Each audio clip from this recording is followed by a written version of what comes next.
Good evening. You're watching the main news on HKIBC. I'm Raymond Yeung. Here are tonight's top stories. The government modifies hospital guidelines as COVID cases hit a fresh record of over 6,000. Taxi drivers who will take mildly ill COVID patients to hospital for free prepare for their big day. And Hong Kong's retail sector is crying for help as COVID bites deep into its earnings. Hong Kong had another record-breaking day with over 6,000 new COVID cases. The government has decided to modify its hospital admission and discharge guidelines as it struggles with the massive backlog of people waiting to get treated. Winner Wong reports. With 6,107 new local infections today, Hong Kong's fifth COVID wave has now exceeded case numbers from the past 2 years combined. There have been about 30,000 infections since the pandemic began, but there have been over 16,000 cases in the past 24 days alone.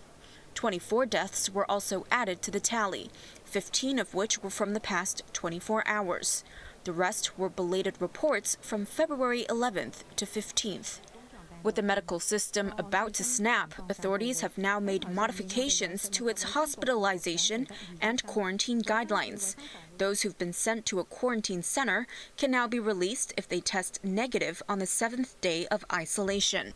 But that's only if they don't live with someone considered high risk, such as a pregnant family member, an elderly person over 70 years old, or someone going through immunotherapy.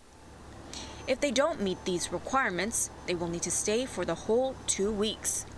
Doctors will decide whether patients in hospitals are suitable for discharge. But generally speaking, they may be allowed to leave in as little as 7 days after their first negative COVID test.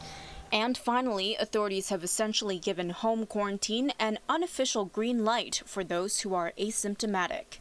Undersecretary for Food and Health Cho Tak-yi said anyone who's already been waiting at home for 14 days and tests negative is free to go out again without having to stay in a quarantine center. In the fifth wave so far, there are already more than 10,000 positive cases, and also with the experience of hospital authority in managing over 30,000 cases since the epidemic, they have observed that a large proportion of young, fit, or asymptomatic patients, they only need observation but no definitive or very sophisticated medical treatment. So based on the observation and also the experts' view, it's safe to observe them at home while pending admission. Health officials today also said a number of homes for the elderly have been refusing to take their residents back from hospital, even when doctors assured they are safe for discharge. Operators were asked to think of the bigger picture and not to add burden to the already overstretched hospital system. Winner Wong, HKIBC. 4 epidemiologists from Guangdong province have arrived in Hong Kong to help in the fight against COVID. The team brought along mobile nucleic acid testing vehicles. Chief Executive Carrie Lam and Health Minister Sophia Chan were at Shenzhen Bay Port to welcome them. They then headed to the Ma On Shan Sports Center to inspect a newly launched testing laboratory. The mainlanders include an expert who helped in the battle against respiratory diseases in Guangdong. A special fleet of taxis will be out on the streets tomorrow to take people with mild COVID symptoms to designated clinics. The drivers said they are not worried of being infected.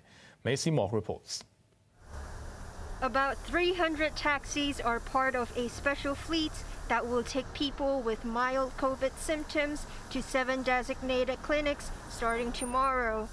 The taxis were disinfected on the eve of the scheme, and their drivers have to be double jabbed at least. Some drivers are not sure how much they will be paid, as the government-provided service is free. 大概係2,000零至3,000蚊到啦。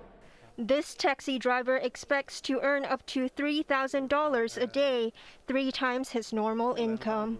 Among them is 63-year-old Yeung, who has been driving taxis for 14 years. He was calm when asked how he felt about tomorrow. Nothing, take it easy.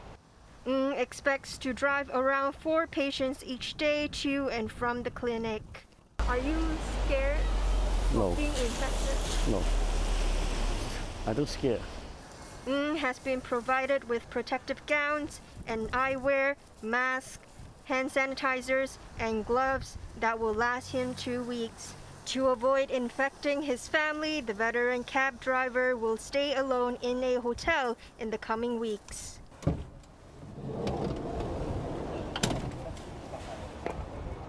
The special taxis has these blue and white stickers. They'll open their doors for people who have booked a taxi as well as made an appointment with one of the designated clinic.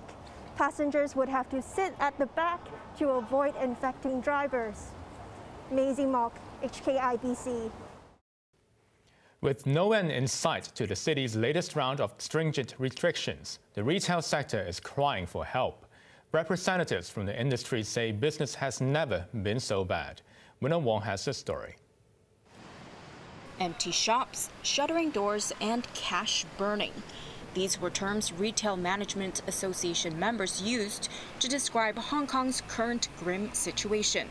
Chairwoman Annie Yao-tse said the 5th COVID wave is turning out much worse than the sector had initially anticipated. There is overwhelming anxiety with how far business will fall before things can get better again. She added that many companies reported a 10 to 20% drop in sales in the 7 days to yesterday, as tighter restrictions were implemented. Things are expected to become much worse once the Vaccine Pass program begins next Thursday. Yao-tse said a new round of consumption vouchers is one way the government can help. It really depends on the affordability of the government. And of course, we can refer to the last time that we got 5,000 per voucher. But I think that is a good reference. But either more than that or less than that, we all welcome whatever the government can do. Landlords and developers were also urged to be reasonable with rents, with the association pointing out that the property and retail sectors rely on one another to survive. Yeung, HKIBC. The Ombudsman has urged the government to improve standards for hostels used by foreign domestic helpers. This follows an investigation which found that there is no systematic data on boarding facilities or a specific law to regulate them. Maisie Mock reports. Domestic helpers waiting to return to their home country at the end of their contract or waiting for a visa approval usually stay in hostels run by employment agencies. The boarding facilities came under the spotlight during the COVID pandemic. Many were found to be overcrowded and in poor hygienic condition, and some may have breached rules on the permitted use of a building. In an investigation, the Ombudsman found that the government has no systematic data on the demand, location, and number of boarding facilities. Unlike hotels and bed space apartments, there is no specific law to regulate the hostels, as they are not advertised and occupants might stay for free. The government watchdog made 10 recommendations, including the creation of a database of boarding facilities operated by employment agencies and publication of a list so domestic helpers can choose. The Ombudsman suggested revising the code of practice for employment agencies to provide laws and guidelines if they operate boarding facilities. The Labor Department said it has started to review the code of practice and will explore how to improve the monitoring of hostels. The Home Affairs and Immigration Departments also accepted the Ombudsman's recommendations.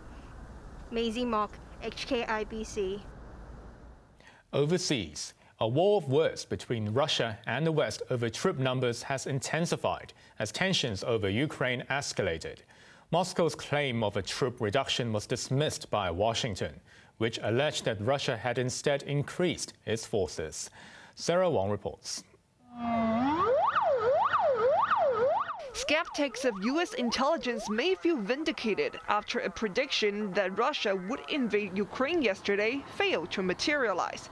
Instead, Moscow released a video purportedly showing troops returning to their base after completing military exercises in Crimea.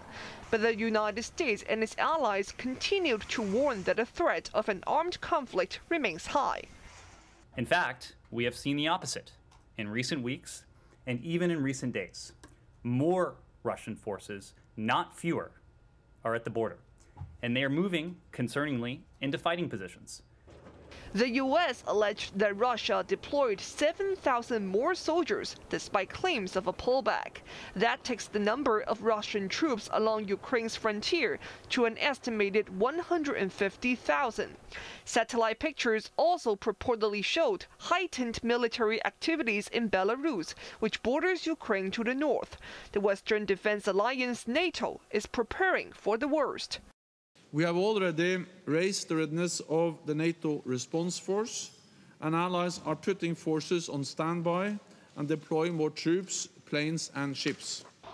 Moscow accused the West of hysteria while insisting that its national security was at stake as NATO beefed up its military strength on Russia's doorstep. I think the biggest danger is that this military buildup and those plane loads of weapons that are being channeled into Ukraine. The Russian Foreign Ministry went on the offensive, with spokeswoman Maria Zakharova accusing news agencies in the West of spreading disinformation. In Kiev, officials prepared thousands of bomb shelters for the 5 million people in the Ukrainian capital. President Volodymyr Zelensky continued to project calm, but vowed to defend his country should Russia attack. Sarah Wong, HKIBC. And coming up after the break. Mudslides and floods kill nearly 100 people in Brazil. And Standard Chartered shares fall in Hong Kong after its full-year profit fails to meet market estimates.